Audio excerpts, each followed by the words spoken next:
R.I.P. Homosexuals. Now you see why when you ask the homosexual fanboy, how do they see their champion taking it from Teofimo Lopez, they can never tell you. You know, you ask them all the time. Like, how do you see him winning? Superior skill set. Superior skill set. I say, I hear you. But tell me how. What is his weakness? What's he gonna do? What is this? What is that? They didn't know. And you know how they didn't know? Because Lomachenko didn't even know. Them is facts. Lomachenko didn't even know. They didn't even know. It doesn't make any sense. He couldn't figure it out for 8 damn rounds. You know? A high-level boxer, quote-unquote, so-called pound for pound, right? 8 damn rounds. No adjustments. None. What adjustments at? A vet, a pro,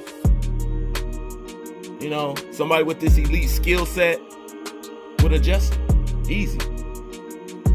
He could have started doing what he started to do in the 8th round,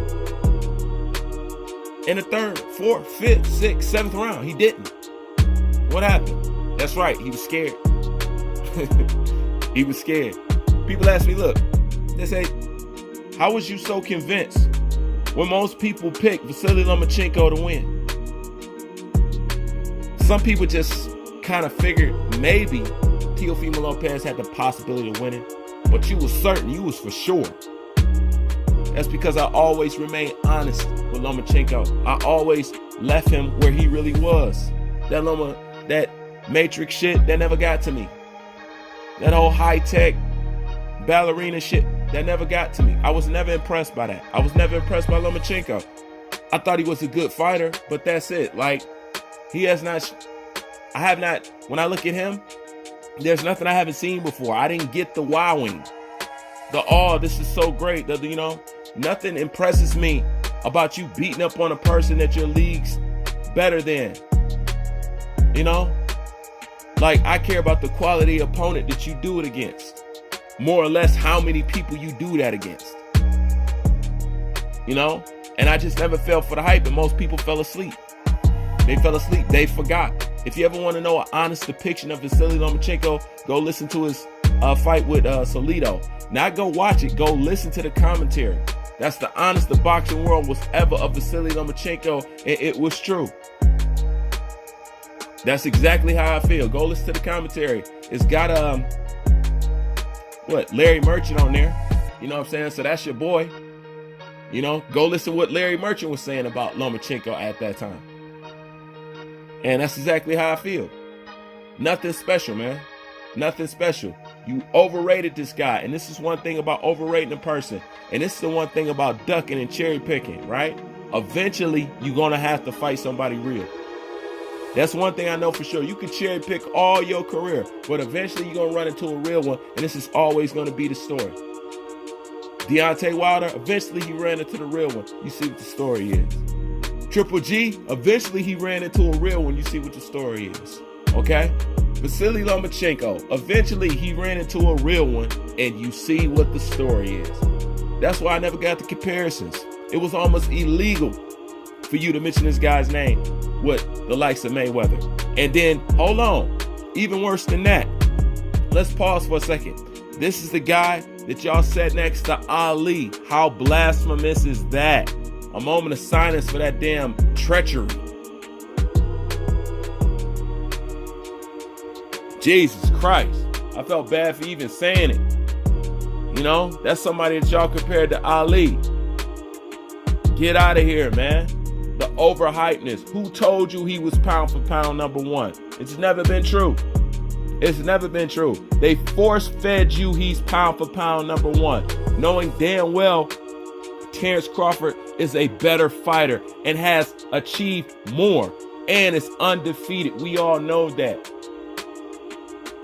We all know that. He was never that, but eventually he ran into somebody real, okay? And he got styled on. He got styled on, all right? For 8 damn rounds, he got styled on. I don't care what anybody else's comparison is. We can go ahead and we can compare rounds. We can compare rounds. We can do a round a day, okay? 8 damn rounds, down the drain, did not win. There's nothing to say for that. How do you go from the elite high tech to lose? This is one thing for sure that you can't argue. Like I said, you can't argue that the man lost 6 fucking rounds straight. Okay? Your plan was to take somebody into the deep waters, knowing damn well you will fall behind on the cards, but also knowing that you never had the ability to knock nobody out. That was a stupid ass plan. That was stupid. You wasted those rounds to eventually tire him out. And what did you think you was going to do? You wasn't going to get him to quit. But to what? Knock him out? When that's never been your forte? Why would you drain the clock to put your pressure on yourself like that? It doesn't make sense. Knowing you're not a knockout artist. He pushed it to the point where he needed a knockout, knowing knockouts is not his specialty. PICKED didn't have a plan worth shit. That's a fact. That was a dumb play. It was a bad match. He wasn't going to win. Like I said, no matter which way you took it. And if he had to take Teofimo Lopez into deep waters to beat him, that means he cannot fight Teofimo Lopez unless he's fatigued.